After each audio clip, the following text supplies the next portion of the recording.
নারীদের ঘরে বন্দি রেখে দেশকে এগিয়ে নেওয়া যাবে না। বরিশালের নির্বাচনী জনসভায় তারেক রহমান। গুপ্তরা জালিম হিসেবে আবির্ভূত হয়েছে, সতর্ক থাকার আহ্বান।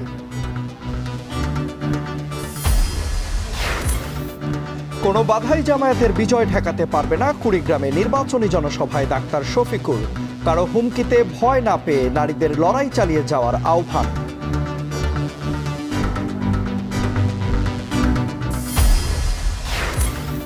ছুটির দিনে নির্বাচনী প্রচারণায় ঢিলে ঢালা আমেজ। ভোটারদের মন জয়ে দাঁড়ে দাঁড়ে প্রার্থীরা। জামায়াত প্রার্থীর মৃত্যুতে শেরপুর ৩ আসনে ভোট স্থগিত।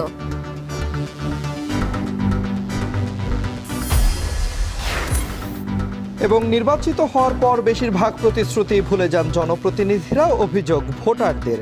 পুনরাবৃত্তি ঘটলে আস্থা হারাবে জনগণ, মত বিশ্লেষকদের।